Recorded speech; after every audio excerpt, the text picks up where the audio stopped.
Hola, soc la Sàmia i vaig participar en el projecte Lúcid fa uns quants anys.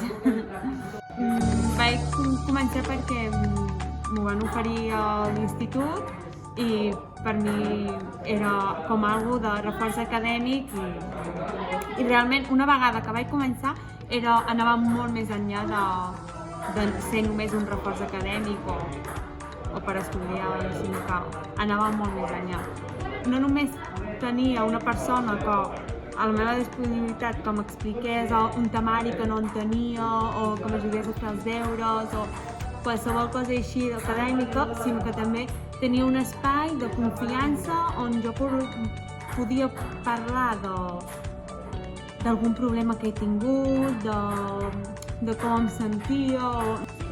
Realment ha sigut com un projecte que m'ha ajudat a créixer, no només a nivell acadèmic, sinó a nivell personal també. A final de tercer d'ESO, que estava amb l'Aido, que era l'educadora que portava el projecte,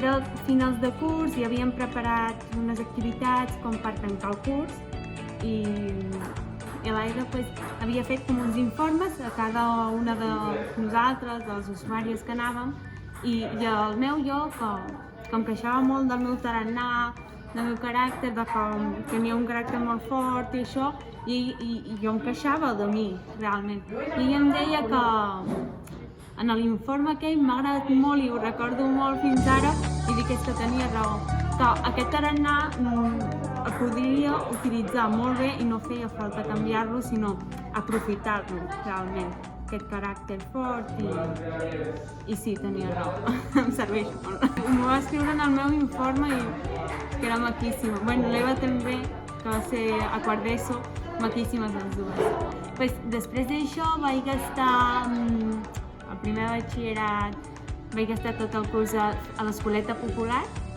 i allà fent de muni o de dinamitzadora i ajudant els nens, igual que m'han ajudat a mi, i després vaig començar a fer integració social i aquí estic, treballant i fent pràctiques a la campana.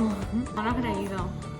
Jo ara tinc un germà que va a l'ESO i sí que l'he demanat perquè el meu germà hi pugui participar, perquè el trobo molt efectiu i molt important, sobretot. O sigui, és una cosa que jo dic, és que no només és el reforç acadèmic, que és important, però no és el més important, sinó és el creixement personal, reconèixer les teves emocions, poder dinamitzar-les així d'una manera, no? I saber I més quan ets adolescent, poder intentar saber què estàs sentint, quines emocions estàs sentint i com actuar davant d'elles.